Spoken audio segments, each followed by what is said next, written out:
Hello, welcome back. Day 6.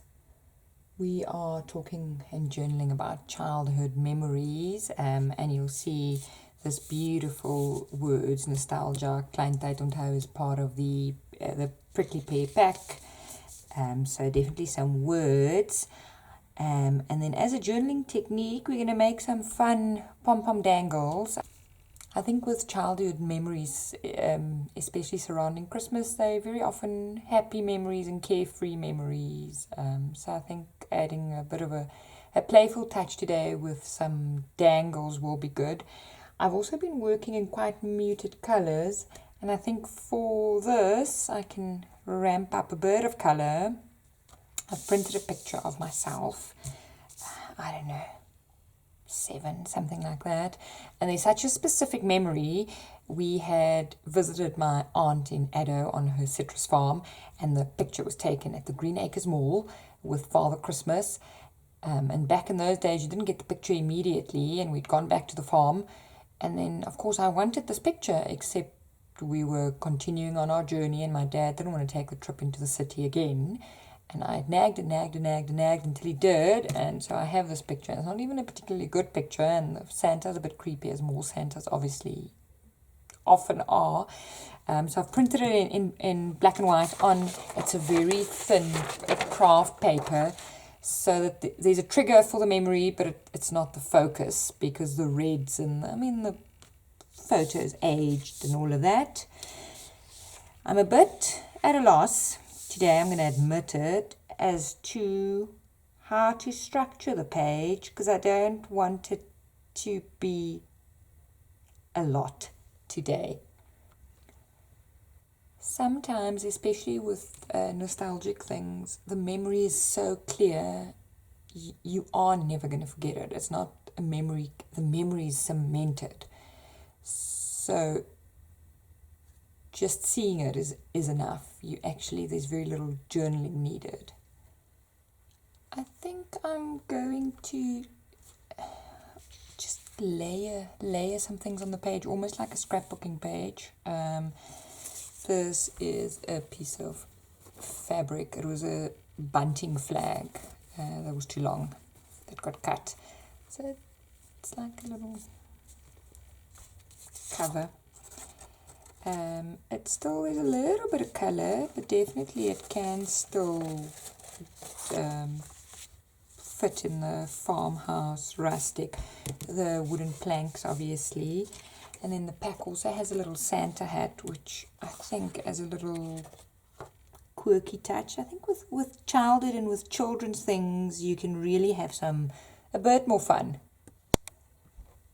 So I'm just adding bits and pieces, but can you see something like that adds a nice pop, it adds a nice bit of quirk.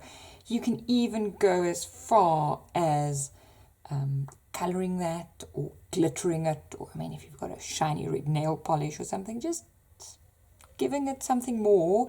It adds dimension on the page. A little pom-pom, something like that. I may colour the dress, and then I've got some cork sheet here. This is quite a specialised product, but you could just do white paint hearts, freehand drawn on some brown paper.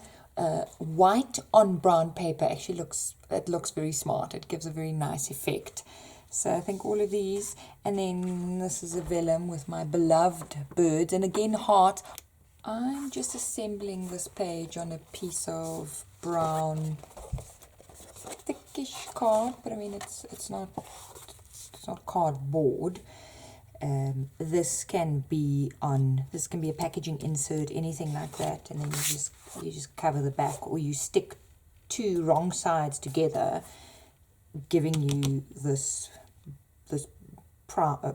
matte brown.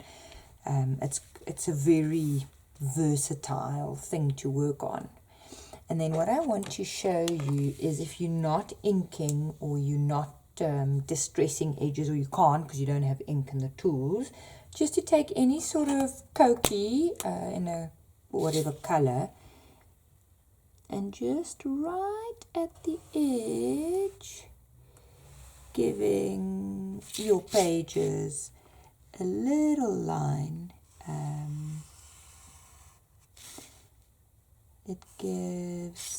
It softens it ever so slightly, and it gives it a little bit of dimension. Journaling in a ring binder is quite a freeing way of journaling because there's no real size constraints, and you can journal just on the page, punch some holes and slip it in again. So for beginners, it's something, until you get your rhythm, you understand whether you are a mixed media journaler, whether you like painting, whether how you like, which size pages you like. It's a good way to practice. Also, ring binders come in they come in A5 and smaller sizes, and you can turn them sideways. So it's a very easy way to journal until you know what you're doing. I've glued the fabric on, so it is now open. By the way, the term, we spoke about tuck spots yesterday, so it could be a tuck spot, but the term for this sort of element that catches other elements is a belly band, and a belly band can go across the page or like this, but it's a loop of paper, of ribbon, of string, of anything that you can slot things through. I very rarely, or actually never, print pictures as on photo papers or have them professionally printed. For me, generally, if I add photos to my journals, which I don't often, it's a prompt I think will get you still. I find just printed is actually okay. I'm looking at the words. I'm not changing anything. I'm using them as is. I just don't like that the edges are neat. I want them a bit worn or weathered to match the wood. You get distressing tools like little blades, scissor, and you just sort of rasp your paper. It just grunges it up a bit and messes it up a bit. I wonder if the camera's beginning. Do you see that? So when you glue it, that little edge, and I mean it's also, you can touch it. If you like things neat and flat, this is not a technique for you, but it's quite. And then the longer you go over one spot, the more it gets fluffy. I think I'm going to add my cutout. Would have been nicer because the words are Afrikaans to have it as December as opposed to December, but again, don't get caught up. So lots of big words. Big words make a very nice statement on a page, and it makes a page look quite structured, quite easy. I haven't stuck much down. That's a cork strip, but you see I've tucked it in under this. This little layer touches both. This overlays, this touches. So when layering things, the grouping to me is very important. That the elements are,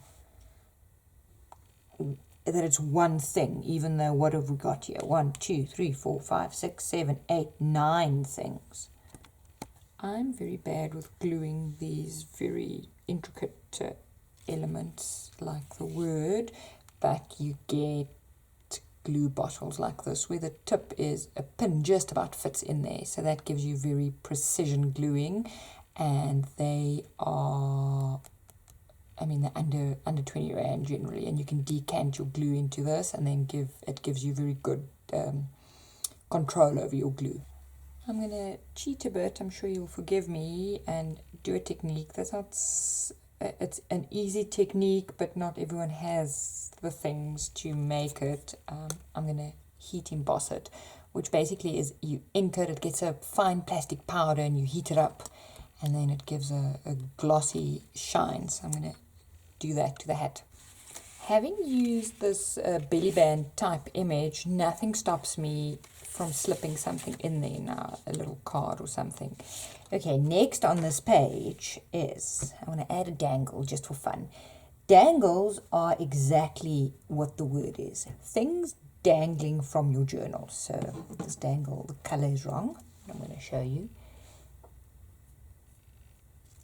It's a dangly thing. In its basic form, it's a charm, but a dangle can be anything off a pin, a string attached to a paper clip, anything with movement. Dangles very often go on spines of journals on the outside or where you close journals, but with a ring binder we are quite spoilt because you can hook a dangle very easily in there. It doesn't really affect the working of the journal. For today's dangle, I'm going to use pom-poms. I don't know, as crafters, we all end up, it could be that I've got young kids with pom-poms, and they're quite cute to use. These ones are 2 centimeters across. If you're doing an outside dangle on the spine, or if you plan for the dangle, oops, how to do this, to hang outside the bottom of the journal, then these are fine, but otherwise they're a little bit big when you page. But I mean, these pom-poms actually, that's my chair, squash quite flat. So the size down is probably better, and then you get these teeny tiny ones. They're slightly more tricky to use, but you can still use them. And then any beads, any sequins, any charms really, you can incorporate into the dangle. If you don't have pom-poms, but you do have sequins and beads, this is a different dangle to pom-poms. So again, use what you have. And this is literally threading things on embroidery thread with a needle. There's no knots, there's no findings, the only thing you need is a little pin. Actually, that could have... The only trick really with making these pom-pom dangles is the needle you use, because you need a needle with a big enough eye to take an embroidery thread or a thicker thread. Sewing cotton is too fragile, but you also need the needle to be thin enough to poke and sharp enough to poke cleanly through the pom-poms, and very often those don't go together. I'm not a sewer, so if there's a better solution, sewers, please tell me what the needle is called. So it's just poking and threading through. When you are going through your pom-pom, aim for the middle, but also you will feel that the needle has a bit of like it's caught on something. Then you know you've hit the pom-pom in the right spot, because otherwise you just go through the fluff at the side and it'll fall off. So you just pull it through to where you want it. Once it's on the string, it's easy to maneuver, and then think, do you want pom-pom, do you want beads, do you want a pattern, anything like that. If you want things to not move, you need to give it a knot in the thread, but I actually don't even bother with that. So for example, if you wanted to space the beads to sit in a specific space, you would need to put a knot in your string. And then you just go from there. I'm going to make a long exaggerated one just to show a point, and I'm putting some flat beads. If you put beads in, make sure where the holes are in relation to the beads, so how they will sit, because if the hole's in the middle, it's more difficult to thread. So this is also good if you've got old bracelets, bits of Christmas trimming even, I suppose, like what's the stuff called? Tinsel, like those tinsel garlands. You could probably put some of that on there. So on a farmhouse rustic theme where it's quite neutral, not so much gold and things, that's a nice bit just to add a little bit of bling. I'm also adding a sequence, and it's just, if it's got 2 holes, you just put the needle in on the one side and out on the other. The pom-poms tend to stay on the string where you put them. The beads and the sequence move, so it's good to wedge them between pom-poms, because then that also acts as space keepers. Sometimes I find I have to poke it, and then just move your needle until you find a spot where it goes in, but not too easily. If you've got buttons, they also work. You just need to get where the holes are. So because I haven't repeated the buttons, I'm going to take the button off. But do you see, it's just cute. And then when you're done, where are we? The safety pins have a little circle, and you just thread it through there and tie it off. Done. Once you've tied it off, then you can just space your little pom-poms on the string where you want it, and then you have to deal with the bottom. You can either just knot it, or you can put a charm or something bigger on the bottom, which you didn't necessarily string. I'm just going to knot mine because the pom-pom is so long. Something like, for Christmas, a little bell would be cute. I've just punched my page to put it in, and then what I'm going to do is it's so easy once you've got a fabric element, just hooking it on there. So this basically dangles over the whole page, and they clip on and off. So if you find that it really interferes with writing or something like that, just take them off. And then I'm going to try do both on this page. This one's got beads that are maybe a bit 3-dimensional. You also don't know until you try.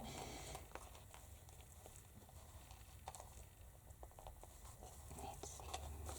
These little safety pins are so tiny. Okay, there we go. So easy, childhood memories page. This was for me a very simple page. If you wanted to journal about it, you can use any of the techniques we've discussed so far. Using big words on a page with a photo, very effective, and I think that's probably a scrapbook technique.